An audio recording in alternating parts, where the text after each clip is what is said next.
Hello, नमस्कार, आदाब, सत श्री अकाल और अस्सलाम वालेकुम। मैं हूं मोहम्मद अहमद काज़मी, लेकर आया हूं आपका पसंदीदा कार्यक्रम आपके रूबरू।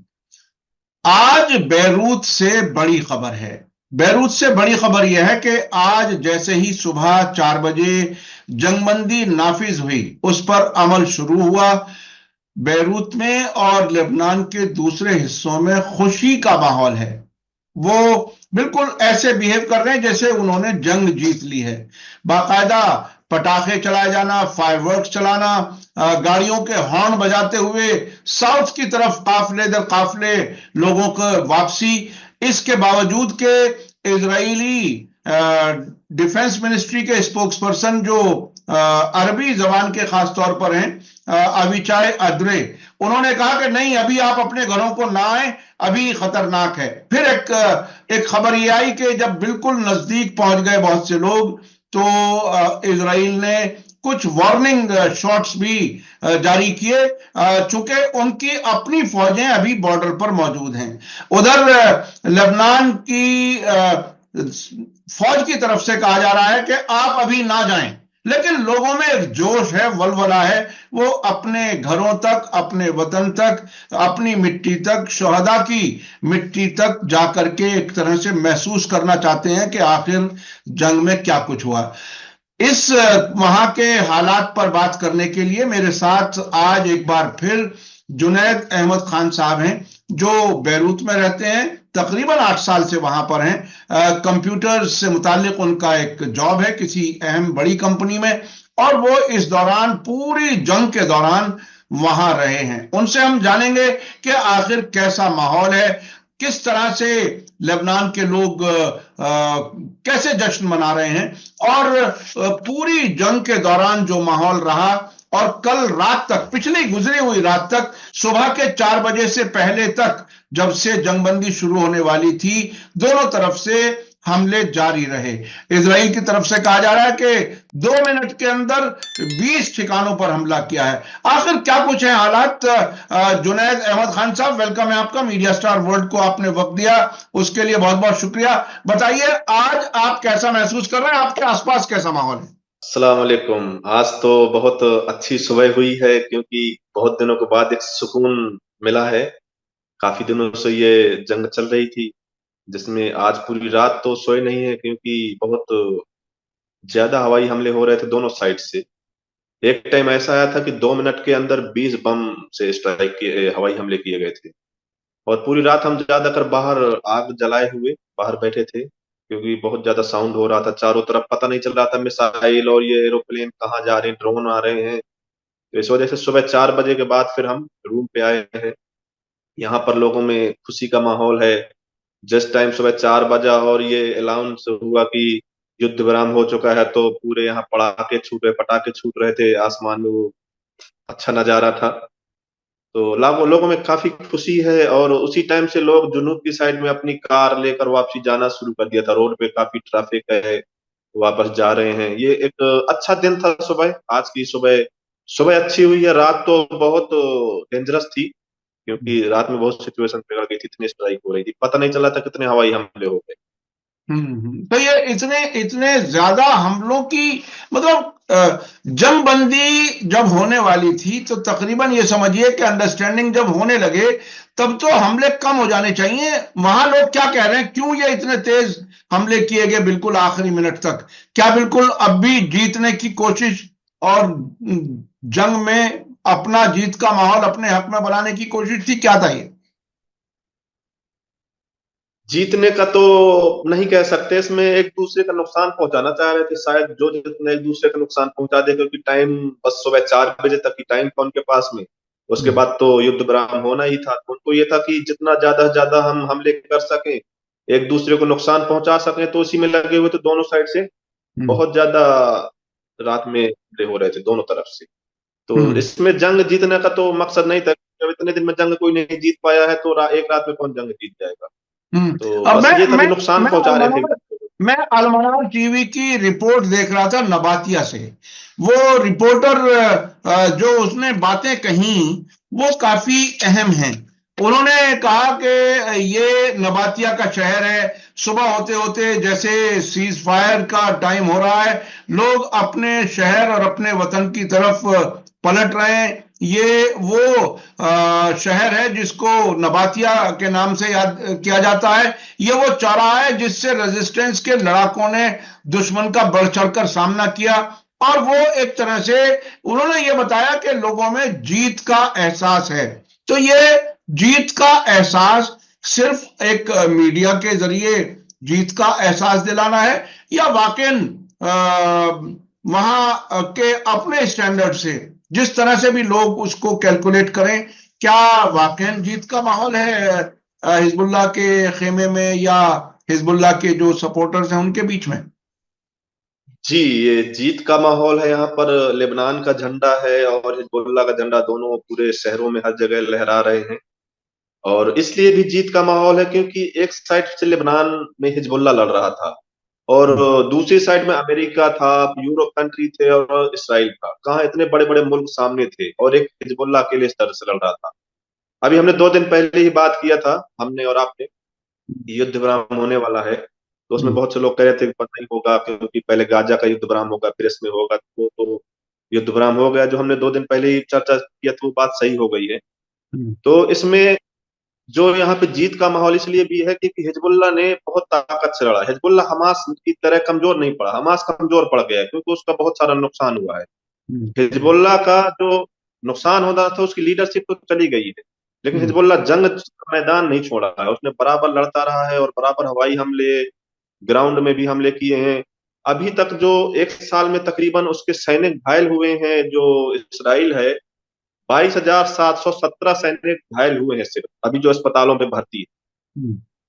पिछले 24 घंटे में 25 सैनिक यहीं पे, जो लेबनान और इसराइल का जो लड़ाई चल रहा था तो इसमें 25 सैनिक पिछले 24 घंटे में घायल।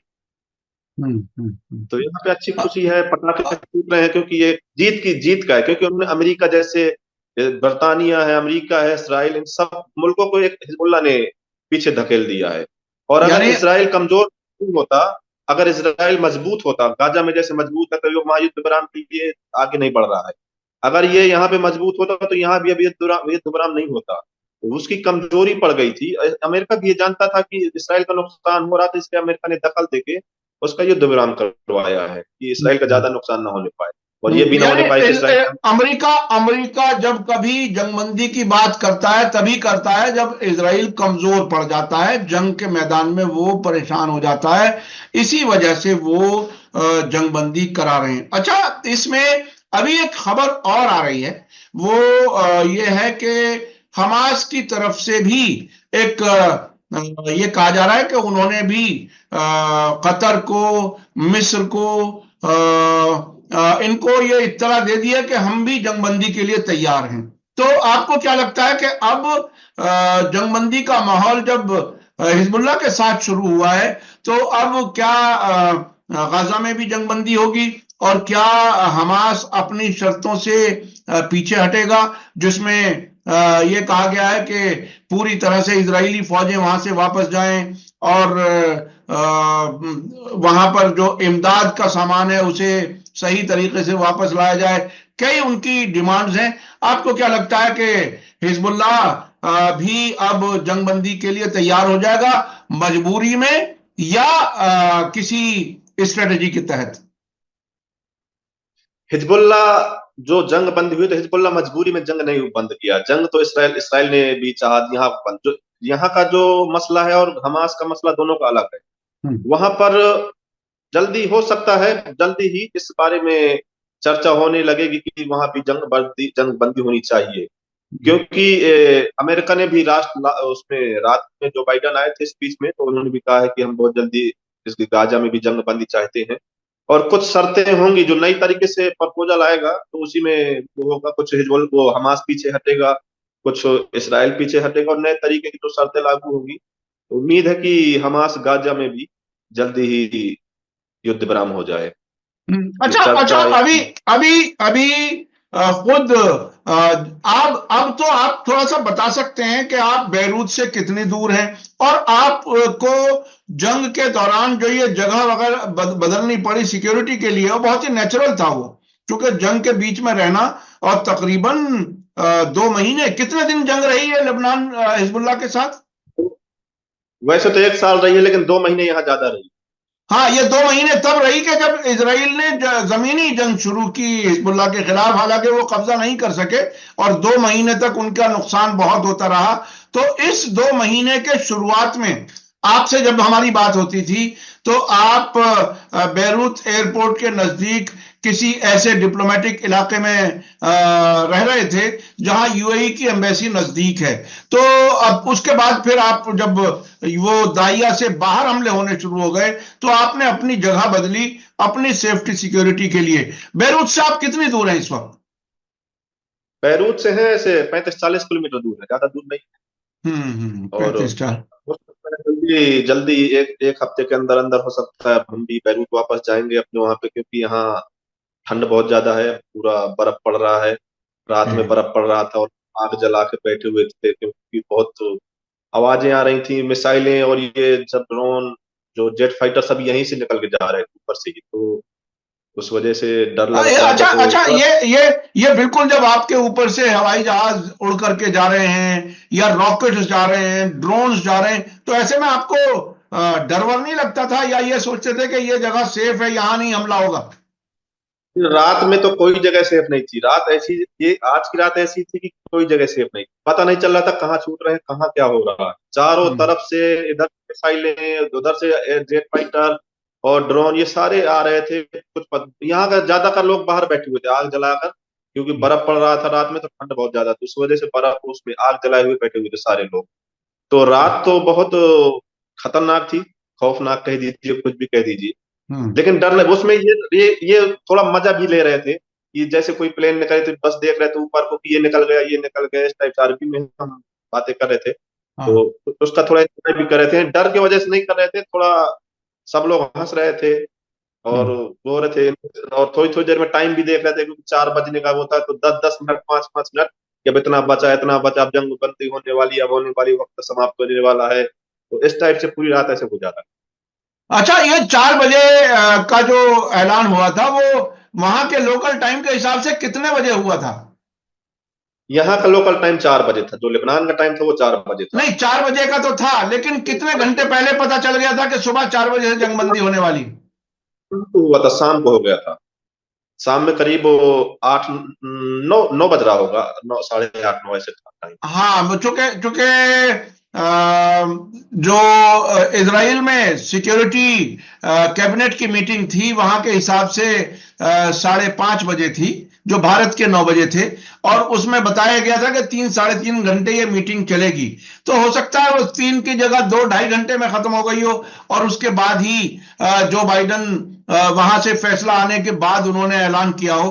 तो ये बहरहाल तकरीबन अगर लोकल टाइम के हिसाब से आपको रात में 9 बजे इस बात का पता चल गया था, तो 9 से जो 4 बजे वाला टाइम था, यानी 4 और 3 7 घंटे, ये 7 घंटे बहुत ही अहम थे और बिल्कुल काउंटडाउन जैसे होता है कि एक एक घंटा, फिर आधा घंटा, फिर 15 मिनट, इस तरह से आप लोग देख रहे होंगे। बहुत ही एक तरह से मिक्स फीलिंग वाला, एक तरह से ये खतरा कि अब आखिर आखिर में हम पर हमला ना हो जाए, और दूसरी तरफ ये खुशी कि अब कुछ घंटे के बाद जंग बंद हो जाएगी। अच्छा, अभी ये असल में जो लोग जंग नहीं देखी, जिन्होंने मैंने इराक वार 2003 जंग देखी है, बिल्कुल अपने ऊपर से अमेरिकी जहाजों को वो मिसाइल लेकर के उड़ते हुए अपनी आंखों से देखा है, बहुत ही 200-400 मीटर ऊंचाई पर। तो ये एक अलग किस्म के हालात होते हैं, जो जंग में रहते हैं वो समझ सकते हैं। अभी तक इस दौरान ये इतनी तकरीबन 14 महीने की जंग रही। इस 2 महीने की जो ये, इसको अगर अलग छोड़ दें तो 8 अक्टूबर 2023 से हिजबुल्लाह ने नॉर्थ इजराइल पर हमले शुरू कर दिए थे, और खबरें ये थी कि 1 लाख इजरायली फौजियों को वहां एंगेज किया हुआ है, यानी वो बिजी रखा हुआ है ताकि गाजा पर दबाव कम रहे इजरायली फौज का। तो ये एक स्ट्रेटेजी थी। और जी, लेबनान में जो हमास के नुमाइंदे हैं, उसामा हमदान, उन्होंने ये कहा कि उन्होंने शुक्रिया अदा किया हिजबुल्लाह का, और ये कहा कि आपने आखिर में पिछले संडे में जो बड़ा हमला किया वो बहुत बड़ा था और आपने हमारा साथ दिया, उसके लिए बहुत बहुत शुक्रिया। ये बात तो फॉर्मेलिटी हो गई। आप वहां रहते हैं, आपको और क्या कुछ मालूमात है इस जंगबंदी के बारे में? क्या क्या कुछ तय हुआ होगा? जो जो अखबारों में मीडिया में आया वो तो हम फॉलो कर रहे हैं, लेकिन आपको कुछ वहां कुछ ऐसे लोग जरूर होंगे जो लोकल, जहां भी आप हैं, चूंकि ऐसी जगह में तो गांव देहात में रहने वाले लोग भी काफी समझदार हो जाते हैं जब मुसलसल एक दुश्मन का सामना होता है। क्या कुछ वहां पर डिस्कस कर रहे हैं लोग? अभी तो यही है कि जंग बंदी हुई है इसमें, लेकिन कुछ नई शर्तें हैं। अब कितने दिन तक रहती है जंग बंदी, कौन पहले तोड़ेगा? क्योंकि जो इसराइल की तरफ से है उसने कहा है कि यहाँ पे टनल नहीं बनाएंगे, जो साउथ का इलाका है लेबनान, वो इसराइल लेबनान का जो बॉर्डर पड़ता है, तो वहां पे बोला है कि तुम, तो हिजबुल्लाह का जो भी लोग हैं यहाँ पे टनल नहीं बनाएगा, अपने हथियार नहीं रखेगा, और अगर ये रखेगा तो हम स्ट्राइक करेंगे। तो इस टाइप से अब आगे क्या होगा, अब आगे का तो अभी इतना जानकारी नहीं है। अभी तो फिलहाल में सीज फायर ही हुआ है, और आगे क्योंकि यहाँ पे भी जो शहीद सैयद हसन नसरुल्लाह साहब थे, उनकी वो एक शख्सियत अलग थी, और जो अब लीडरशिप है उनमें थोड़ा, और भाई सैयद नसरुल्लाह साहब में थोड़ा काफी फर्क है। उनकी अच्छी पकड़ थी। अब ये नई लीडरशिप है, तो इसमें यहाँ के लोगों का कितना यकीन है, क्या है, तो वो तो एक बाद में पता चलेगा, कुछ दिनों के बाद में।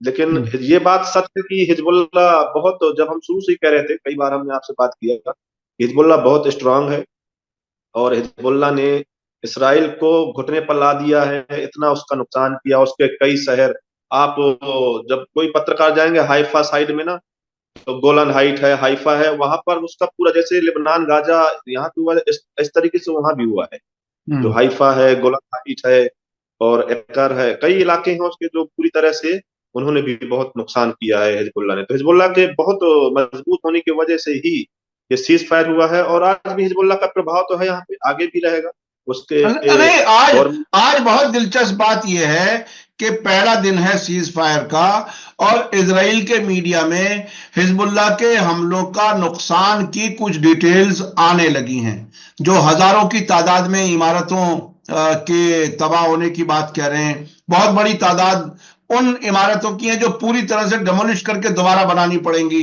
अब तक इसराइल ने छुपाया था अपना नुकसान, हत्ता कि अभी 2 दिन पहले हारेट्स अखबार को एडवर्टीजमेंट देने बंद करने का फैसला किया था।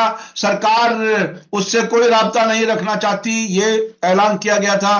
खुद अपने मीडिया के खिलाफ कार्रवाइयां शुरू कर दी थी कि कोई सच्चाई बाहर ना निकले, लेकिन जैसे ही जंगबंदी का ऐलान हुआ उसके बाद मीडिया के जरिए छन छन के कुछ खबरें आना शुरू हो गई। वो अब आने वाले दिनों में पता चलेगा कि इसराइल के अंदर कितना नुकसान हुआ है। अच्छा, जो अभी बैरूत में, खास तौर पर दाहिया में, उसके अलावा कई और इलाकों में भी नुकसान हुआ। पहले तो सेंटर फोकस जो था वो शिया इलाका था, Dahiya, south Lebanon, south Beirut.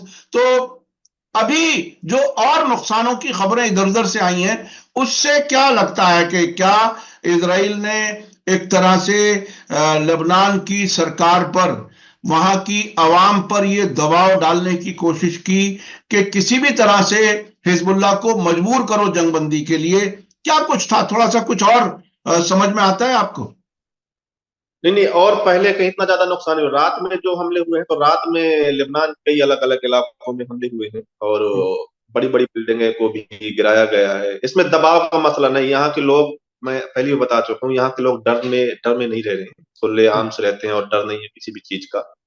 हाँ, हिजबुल्लाह के पास हो सकता है अंदरूनी कोई दबाव हो कि सीज फायर हो, क्योंकि यहाँ पे नुकसान जो दाहिया का इलाका है वो तो पूरा हो रहा था, बाकी जो नए नए इलाके हैं कभी कभी होता था, लेकिन रात में तो हर जगह हो रहा था, कहीं पर भी स्ट्राइक हो रही थी, हवाई हमले कहीं पर भी हो रहे थे। तो हिजबुल्लाह के अंदर अब किसका दबाव था इसके बारे में जानकारी नहीं, ये सवाल तो शायद मुझसे अच्छा कोई और आंसर दे सकेगा जिसको ज्यादा नॉलेज होगी। बाकी दोनों तरफ दबाव होगा तभी ये सीज फायर हुआ है, हिजबुल्लाह की तरफ भी होगा और इसराइल की तरफ भी होगा, क्योंकि वहां की आवाम भी, अभी जो कल वहां के एक न्यूज चैनल में आया था इसराइल के, कि 61% लोगों ने ये एक्सेप्ट किया है कि इसराइल जंग हार चुका है हिजबुल्लाह से।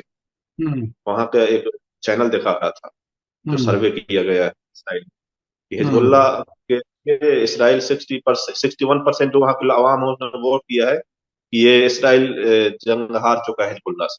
यानी यानी दोनों तरफ राय एक ही है।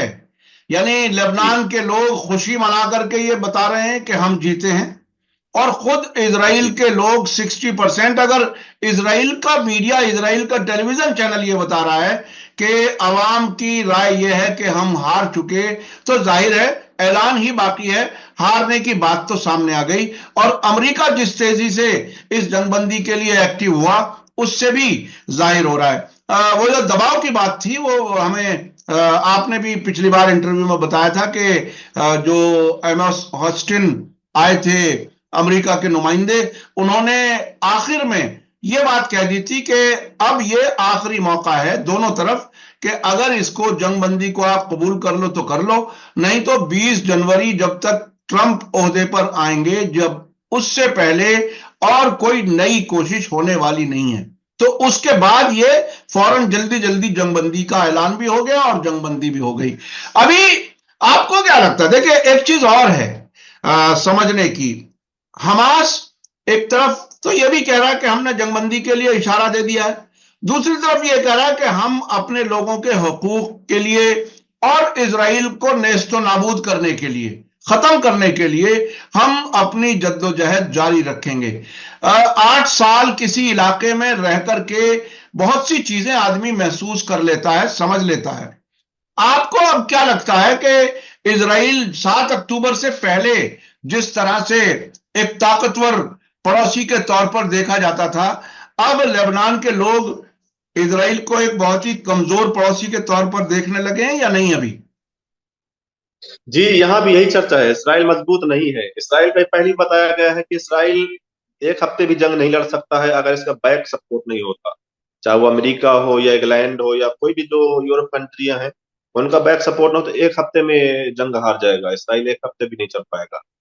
रही बात गाजा की, तो गाजा में उम्मीद है कि जल्दी जंग बंदी होगी, लेकिन उसमें हमास भी पीछे हटेगा और इसराइल भी कुछ शर्तों में पीछे हटेगा, क्योंकि गाजा का मजबूरी ये है कि वहां पर कोई रास्ता नहीं है और हम्म। वो कितने दिन तक लड़ सकते हैं। एक लेबनान में तो बैक सपोर्ट था, सीरिया से सामान आते थे, जो भी बाहर से आना था, वेपन्स हैं या असलहे हैं, जो भी आना था तो बाहर से आते थे। हम्म। लेकिन गाजा में कोई ऐसा रास्ता नहीं है, तो कितने दिन तक लड़ सकते हैं वो।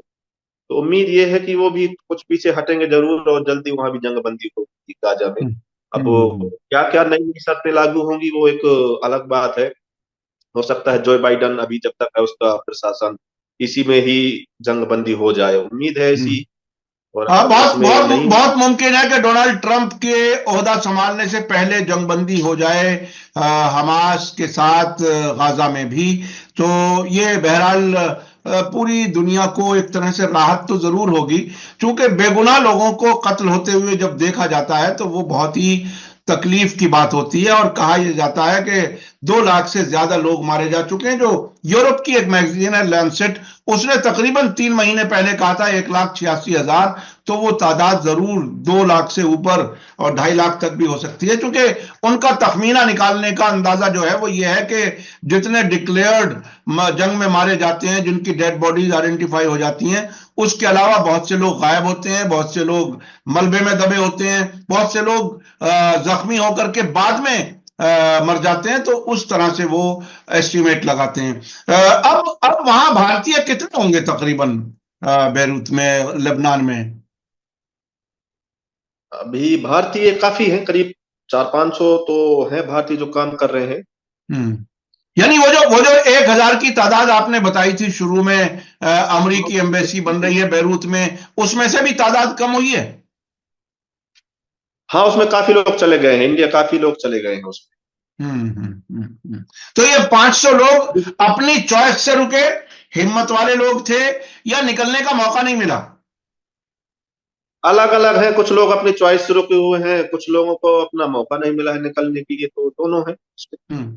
दोनों किस्म के लोग हैं। लेकिन आपने बड़ी हिम्मत की साहब। आपसे हमने हमेशा ये सवाल किया कि क्या कुछ हालात हैं, तो आपने बिल्कुल जिस तरह से लेबनान के लोग अपने इत्मीनान से रहते हैं जंग के दौरान भी, आप भी तकरीबन वहां के सिचुएशन को एक तरह से एक्सेप्ट कर लिया है कि यहाँ इसी तरह से लोगों की जिंदगी चलती है।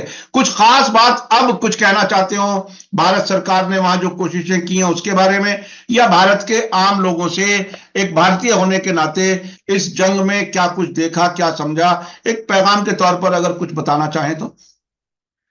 एक नया अनुभव हुआ है, जंग में कैसे रहा जाए, कैसे बच के रहना, ये भी हुआ है। और हम अपने एम्बेसी का भी शुक्रिया करेंगे, क्योंकि हमारे जो वहाँ पे एम्बेसडर हैं, मिस्टर नूर रहमान सर हैं, तो उन्होंने काफी बार मुझे फोन किया है और मैंने भी उनको फोन किया बराबर। वो मेरा हाल सिचुएशन जानते रहते थे, हर एक दो तीन दिन में ही बात होती थी। और मैं बराबर तसल्ली देते रहते कि अगर कोई भी दिक्कत हो तो आप एम्बेसी आ सकते हैं, यहाँ पे रुक सकते हैं, आपके लिए हम पूरी सुविधा जो भी होता है। तो एक अच्छा वहां से मुझे वो मिल रहा था, एम्बेसी से भी सपोर्ट हम्म, मिल रहा था, रहने के लिए भी हो या किसी भी टाइम। उन्होंने बोला कि अगर आपके पास कार है आने के लिए तो ठीक है, अगर नहीं होगी तो हम अपना कार भी भेजेंगे यहाँ से एम्बेसी से। तो आप, अगर आपके वहाँ इलाके में कोई खतरा वतरा महसूस हो तो आप आ सकते हैं यहाँ पर। और हम्म, जब तक आपको वहाँ खतरा नहीं है तो आप जहाँ आपकी इच्छा हो रह सकते हैं। तो उन्होंने काफी तसल्ली दिया है, वो बहुत अच्छे मिजाज के हैं, काफी बार मुलाकात हुई है। हम्म, दूसरा, हमास ने भी हिजबुल्लाह का बहुत शुक्रिया अदा किया है। और हकीकत में इतनी बड़ी दुनिया थी, बड़े बड़े मुल्क थे, कोई जंग में नहीं आया है। हम्म, अगर कोई आया है तो लेबनान आया है। लेबनान अपनी बर्बादी नहीं देखता है गाजा के समर्थन के चक्कर में, क्योंकि गाजा का हम्म, बहुत सपोर्ट किया। अगर अगर ये हिजबुल्लाह नहीं जाता तो 1 या 2 महीने के अंदर ही पूरा गाजा पहले ही खत्म हो जाता, जो एक हम्म, 1.5 साल से चल रही है वहां गाजा में। क्योंकि 1.5 लाख फौज यहाँ पे थी उसकी, लेबनान के और इसराइल के यहाँ जंग में इसराइल ने फंसा दिया था अपनी फौज को। हम्म, अगर यहाँ से जंग नहीं होती तो ये भी फौज वहीं पे जाती और एक 1 महीने 2 महीने के अंदर ही गाजा और इसराइल की जंग खत्म हो जाती और गाजा पे पूरी तरह से कब्जा कर लेता। तो ये हम्म, अच्छी बात है कि लेबनान ने बहुत सपोर्ट किया है। आज जो लोग कहेंगे, कहेंगे यही भी सोचेंगे कि लेबनान ने धोखा दे दिया गाजा को, ये कर दिया, तो उनको सोचना ये चाहिए कि साथ किसने दिया है। इसी ने बिल्कुल। साथ दिया है, इसी का लीडरशिप है। पूरा नुकसान लेबनान का हुआ, यहाँ पे कितने लोग मारे गए हैं, कितने लोग आज जख्मी हैं।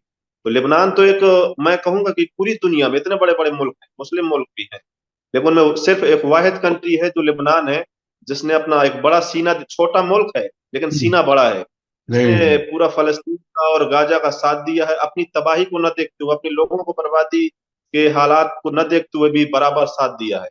और नहीं, अब जंग बंदी भी हो गई है, हो सकता है जल्दी ही हम वहाँ गाजा में भी जंग बंदी हो जाए, उम्मीद करनी चाहिए अच्छी। तो बस हम्म, यही है सब कुछ कि बिल्कुल। हिजबुल्लाह भी बहुत आपने अच्छा। आपने कहा कि लेबनान मुल्क छोटा है लेकिन सीना बड़ा है, बड़े दिल के लोग हैं। उन्होंने बाकायदा गाजा की मदद के लिए जंग अपने सर ले ली। ये बहुत बड़ी बात है। एक तरफ वो मुल्क हैं जो सऊदी अरब, यूएई, जॉर्डन, वो बाकायदा हूथियों ने जो रास्ता रोका रेड सी का, तो इन्होंने अपना जमीनी रास्ता दे दिया इसराइल को। और दूसरी तरफ ईरान ने जो कुछ किया है वो भी लोग बहुत अप्रिशिएट कर रहे हैं। और इस एप्रिसिएशन में एक बात और सामने आई है इस जंग में, कि इसमें इत्तेहाद बैनुल मुस्लिमीन के लिए, यानी फिलिस्तीनी सुन्नी हजरात हैं, ईरान एक शिया मेजॉरिटी मुल्क है, उन्होंने जिस तरह से साथ दिया और हिजबुल्लाह ने जिस तरह से साथ दिया, वो उससे इत्तेहाद का माहौल भी बना। सिर्फ और सिर्फ सिर्फ और सिर्फ वो लोग जो इसराइल के एजेंट बन गई हैं, अरब हुकूमतें, वो एक तरह से अलग थलग हुए हैं इस जंग के नतीजे में। बहुत बहुत शुक्रिया जुनैद अहमद खान साहब, आपने हमें टाइम दिया। और जी, आप कुछ कहना जो ये चाहते हैं? जी, फिरका जो था ना, सिया सुन्नी वाला फिरका, वो टूट गया है। सिया और बिल्कुल सुन्नी सब एक बिल्कुल, साथ रह रहे बिल्कुल हैं, ये बिल्कुल। बहुत अच्छा। मुसलमानों में इत्तेहाद का माहौल जो बना है वो बहुत ही काबिल तारीफ है। और मजलूम के साथ खड़े होना उन्होंने सिखा दिया है कि मजलूम के साथ खड़ा होना किस लिए कितना जरूरी है। बहुत बहुत शुक्रिया जुनैद, आपने हमें टाइम दिया। और मैं अपने दर्शकों से बता दूं कि मेरी पूरी कोशिश रहती है कि खबर को वहां से लिया जाए जो असल सोर्स है, जहां से आज ही बैरूत में लेबनान में जंगबंदी 4 बजे लागू हुई और मैंने फौरन राब्ता किया और आपने भी मुझे व्हाट्सएप पर कुछ चीजें भेजी, इंफॉर्मेशन, और मैं शुक्रगुजार हूं। जुनैद अहमद ये पहले मीडिया स्टार वर्ल्ड के दर्शक हैं जो एक तरह से हमारे लिए, एक तरह से रिपोर्टर की तरह से भी हमारे लिए मदद दे रहे हैं और इंफॉर्मेशन पहुंचाने में मदद कर रहे हैं। बहुत बहुत शुक्रिया जुनैद। इसी के साथ मुझे दीजिए इजाजत। धन्यवाद, शुक्रिया।